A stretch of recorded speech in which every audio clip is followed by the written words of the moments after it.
Hi guys, my name is Adnan Khan and welcome back to my YouTube channel. So guys, अब हम start करने वाले हैं क्रिया शरीर अपनी पूरी एक फिजियोलॉजी को।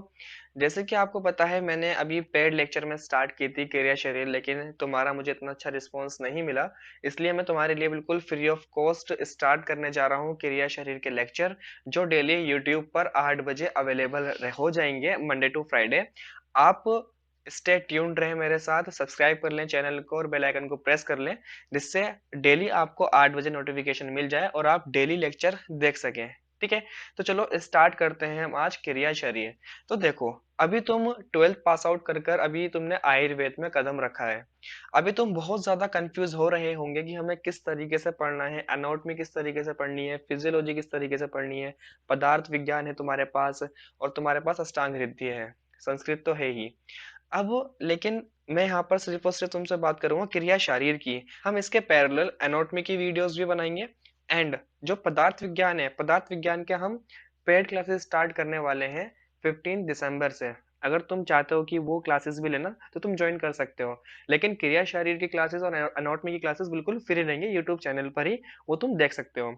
तो इसमें सबसे पहले हम क्या करने वाले हैं, आज हम इंट्रोडक्शन लेंगे तुम्हारा क्रिया शरीर का, कि क्रिया शरीर बेसिकली हम किसको बोलते हैं। तो क्रिया शरीर है हमारी फिजियोलॉजी। 11th क्लास में एनसीईआरटी में तुमने पढ़ी होगी फिजियोलॉजी, उसी को ही बोला जाता है क्रिया शरीर। अब इसके अंदर कुछ कंसेप्ट तो वही होते हैं मॉडर्न वाले जो तुम पढ़कर आए हो पहले, और कुछ कंसेप्ट होते हैं इसके अंदर आयुर्वेद वाले। कहीं कहीं पर आयुर्वेद वाले कंसेप्ट बिल्कुल कोरिलेट करते हैं मॉडर्न के कंसेप्ट से, लेकिन कहीं कहीं आयुर्वेद के कंसेप्ट बहुत ज्यादा अलग होते हैं मॉडर्न से। ठीक है, तो हमें यहाँ पर दोनों चीजें पढ़नी है। मैं तुम्हें यहाँ मॉडर्न भी पढ़ाऊंगा और साथ ही साथ तुम्हें आयुर्वेद के कंसेप्ट भी पढ़ाऊंगा। तो चलो हम स्टार्ट करते हैं। तो हमने यहाँ पर क्या लिखा है, फंडामेंटल प्रिंसिपल ऑफ क्रिया शरीर। आयुर्वेद के अकॉर्डिंग कौन कौन से फंडामेंटल प्रिंसिपल हो सकते हैं क्रिया शरीर के, वो सब ये रहे। तो सबसे पहले हम इसके अंदर बात करेंगे पंच महाभूत की। पंच महाभूत क्या होता है, देखो आयुर्वेद क्या मानता है, जितने भी संसार में द्रव्य हैं, जैसे मैं तुम्हें पढ़ा रहा हूँ, मैं एक द्रव्य हूँ। मेरे सामने एक प्लो रखा है, एक लैपटॉप रखा है, एक माउस रखा है। ये जितने भी द्रव्य हैं, ये सब पंच महाभूत से मिलके बने हैं। ठीक है, अगर तुम डेली क्लास लोगे तो तुम्हें सारे कंसेप्ट क्लियर होंगे वन बाय वन। अब पंच महाभूत यानी कि जो पांच भूत से मिलके बनाओ, पांच महाभूत से मिलके बनाओ। और वो पांच महाभूत कौन कौन से हैं, तो तुम्हें इसको सीक्वेंस वाइज ही लर्न करना है। ये होते हैं हमारे पास आकाश, वायु, अग्नि, जल एंड पृथ्वी। ठीक है, तो तुम्हें इसी तरीके से याद करने हैं। अब इनके फंक्शंस क्या होते हैं वो वन बाय वन हम डिस्कस कर लेंगे बाद में, लेकिन ये बस पांच टाइप के महाभूत होते हैं, तुम्हें अभी सिर्फ इतना ही लर्न करना है। अगला फंडामेंटल प्रिंसिपल आता है हमारे पास इसके अंदर, त्रिदोषा। देखो तुमने नाम सुना होगा दोष का। दोष का मतलब तुम्हारे माइंड में सोचने में ऐसा आ रहा होगा कि मतलब दोष तो मतलब कोई खराब सी चीज है, कोई गंदी चीज है, मतलब जिससे हमें नुकसान हो। तो दोष क्या करता है, हमारी बॉडी के अंदर विकार उत्पन्न करता है, मतलब डिजीज उत्पन्न करता है, लेकिन एक स्पेसिफिक कंडीशन में। जैसे फॉर एग्जांपल, हमारी बॉडी के अंदर जो मेनली तीन दोष पाए जाते हैं, मैंने यहाँ लिखा है वाता, पित्ता और कफा, ये तीन दोष पाए जाते हैं हमारी बॉडी के अंदर। लेकिन अगर ये इक्विलिब्रियम स्टेट में है, मतलब साम्य अवस्था में है, तो ये हमारी बॉडी को क्या करेंगे, धारण करेंगे और वृद्धि करेंगे। मतलब हमें कोई नुकसान नहीं पहुंचाएंगे, हमारा हमें न्यूट्रिशन प्रोवाइड करवाएंगे। लेकिन अगर यही तीन दोष विकृत अवस्था में हो जाते हैं, तो ये हमारी बॉडी को क्या करेंगे, डिजीज उत्पन्न करेंगे हमारी बॉडी के अंदर।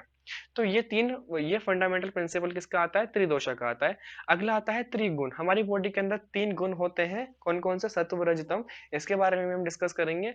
और एक आता है लोक पुरुष साम्य या अष्टांग हृदय में और पदार्थ विज्ञान में, इसका कंसेप्ट है, इसके बारे में भी हम जानेंगे। अगला सामान्य विषय सिद्धांत, इसके बारे में भी हम जानेंगे। एंड लास्ट में आता है डिस्क्रिप्शन ऑफ स्रोतस। तो ये सारी चीजें क्या है, ये सारी चीजें इंट्रोडक्शन है क्रिया शरीर की। अगर तुमने ये इस इंट्रोडक्शन को अच्छे से समझ लिया, तो तुम आगे अच्छे से पढ़ पाओगे, तुम्हारा बेसिक कंसेप्ट क्लियर हो जाएगा। तो चलो हम आगे चलते हैं। अब हम बात करते हैं इसमें पहला टॉपिक, अगर हम सीसीआईएम के सिलेबस के अकॉर्डिंग चलते हैं, तो पहला टॉपिक आता है इसके अंदर शरीर शब्द की व्याख्या, कि शरीर शब्द की व्याख्या क्या होती है। तो देखो यहाँ पर, यहाँ मैंने एक श्लोक लिखा है, श्लोक के साइड में जो यहाँ ब्रैकेट लगा होता है, इसका मतलब होता है रेफरेंस, मतलब ये श्लोक हमने कहाँ से लिया है। हमें मेनली आयुर्वेद के अंदर तीन संहिताएं पढ़नी होती हैं, कौन कौन सी, अष्टांग हृदय जो लघु वाग्भट ने दी है, दूसरी चरक संहिता जो आचार्य चरक ने दी है, और तीसरी सुश्रुत संहिता जो आचार्य सुश्रुत ने दी है। तो यहाँ पर ये जो श्लोक दिया है ये आचार्य चरक का श्लोक है। तत्र शरीरम नाम चेतना अधिष्ठान भूतम पंच महाभूत विकार समुदायकतम संयोगवाही। अब तुम्हें लग रहा होगा कि सर श्लोक पढ़ रहे हैं, हो सकता है बहुत डिफिकल्ट होगा श्लोक पढ़ना, लेकिन ऐसा नहीं है। जब तुम एक दो बार श्लोक पढ़ोगे, लिख लिख कर देखोगे तो तुम्हें याद हो जाएगा। अगर तुम अभी से मतलब तैयारी करना चाह रहे हो एग्जाम की, तो तुम अभी से ये श्लोक याद करना स्टार्ट कर दो, क्योंकि यह श्लोक तुम्हारे लिए बहुत ज्यादा इंपॉर्टेंट है। अब इस श्लोक का मतलब क्या है, मैं तुम्हें समझाता हूँ। इस श्लोक का मतलब है, यहाँ पर लिखा है तत्र शरीरम नाम चेतना। चेतना का मतलब होता है आत्मा। आत्मा का आश्रय, आश्रय का मतलब होता है घर। भूत तथा पंच महाभूत विकारों का संयोग शरीर नाम से जाना जाता है। मतलब जब आत्मा यानी कि हमारी जो चेतना है, आत्मा है, और पंच महाभूत और विकार, इन सब का जब संयोग होता है उसको हम शरीर बोलते हैं, मतलब एक लिविंग बॉडी बोलते हैं। और ये जो हमारा शरीर होता है ये संयोगवाही होता है। आगे लिखा है ना, पंच महाभूत विकार समुदायकतम संयोगवाही। तो इस संयोगवाही का मतलब होता है, जो हम भी पढ़कर आए, तीन दोष, सात प्रकार के हमारी बॉडी के अंदर धातु होती हैं और तीन तरह के मल होते हैं। अब धातु क्या होती है? धातु वो होती है जो हमारे शरीर को धारण करती हैं। धातु के बारे में भी मैं आगे जाकर तुम्हें बताऊंगा। और मल, मल होते हैं हमारे एक्सक्रीटरी वेस्ट। ठीक है। तो त्रिदोष, सप्त धातु और तीन मल, अगर ये सम अवस्था में रहेंगे तो हमारा जो शरीर है गतिमान रहेगा, मतलब निरंतर चलता रहेगा और हेल्दी रहेगा। लेकिन अगर इन तीनों के अंदर ही मतलब ये इक्विलिब्रियम कंडीशन से हट जाते हैं तो हमारा शरीर गतिमान नहीं रहेगा, तब इसको हम संयोगवाही नहीं बोल सकते। तो ये आचार्य चरक के अनुसार शरीर की डेफिनेशन थी। और आचार्य सुश्रुत के अनुसार भी हम देखेंगे शरीर की डेफिनेशन क्या है, पर आचार्य सुश्रुत के अनुसार एक श्लोक देखते हैं हम। ये श्लोक लिखा है आचार्य सुश्रुत ने। ये श्लोक कहता है, दोष धातु मल मूलम ही शरीरम। इसका मतलब क्या है कि दोष धातु एवं मल, तीन चीज बताई है इन्होंने, दोष, धातु और मल, पंच महाभूत के मेल से उत्पन्न हुए हैं। संसार में जितनी भी चीजें बनी है पंच महाभूत से बनी है, तो दोष धातु मल भी किससे बनेंगे? पंच महाभूत से बनेंगे। ठीक है। और यही दोष धातु मल शरीर के मूल है। मतलब अगर दोष धातु मल में से कुछ भी कम हुआ तो हमारा शरीर जीवित नहीं रहेगा। यही क्या है? हमारे शरीर के मूल बताए गए हैं। ठीक है। अब हम बात करते हैं आचार्य सुश्रुत के अनुसार शरीर की परिभाषा। तो उन्होंने ये श्लोक दिया है, शुक्र शोणितम गर्भास्य आत्म प्रकृति विकार समूर्चितम गर्भ इत्योचित। तम चेतना वस्तिम वायु विभर्जति तेज एनम पचति आपः क्लेदन्ति पृथ्वी सन्हति आकाशम विवर्धयति एवं विवर्धतः सा यदा हस्तपात। मतलब ये जो श्लोक है हमारा आचार्य सुश्रुत का, ये बहुत ज्यादा इंपॉर्टेंट श्लोक है। ये तुम्हें रचना शारीर में भी याद करना पड़ेगा, क्रिया शारीर में भी याद करना पड़ेगा, इसलिए इस श्लोक को तुम याद कर लेना। अब श्लोक कैसे याद होगा? पहले इसका मीनिंग देखो। अगर तुम इसका मीनिंग याद कर लोगे तो तुम्हें ये श्लोक ऑटोमेटिकली याद हो जाएगा। इस श्लोक में क्या कह रहा है आचार्य सुश्रुत? शुक्र शोणितम गर्भाशय, मतलब जब शुक्र का मतलब होता है स्पर्म, और शोणितम का मतलब होता है यहाँ पर ओवम। जब इन दोनों का संयोग होता है गर्भाशय में, इसके बाद इसके अंदर आत्मा आती है। जैसे मान लो हमारी बॉडी बन गई, लेकिन अगर हमारी बॉडी के अंदर आत्मा नहीं आएगी तो हम जीवित थोड़ी रहेंगे। अब हमारी बॉडी बन गई, अब बॉडी के अंदर आत्मा आती है। आत्मा आने के बाद क्या आती है? प्रकृति आती है, विकार आते हैं। अब प्रकृति क्या होती है, विकार क्या होती है? जब सृष्टि उत्पत्ति क्रम पढ़ाऊंगा ना आगे चल के तुम्हें मैं, तो तुम्हें समझ में आ जाएगा कि प्रकृति क्या होती है और विकार क्या होते हैं। ठीक है, अभी बस देखते रहो। अब वो हमारे पास क्या है? एक बॉडी बन गई, बॉडी के अंदर एक आत्मा आ गई, उसके अंदर प्रकृति आ गई, विकार आ गई। जब इन सब का संयोग होता है तब उसको हम गर्भ नाम देंगे। क्या नाम देंगे उसको? हम गर्भ नाम देंगे। अब आगे क्या होगा? उसके अंदर चेतना तो आ चुकी है, वायु द्वारा विभाजन होगा। मैंने तुम्हें पंच महाभूत बताए हैं अभी इससे पहले।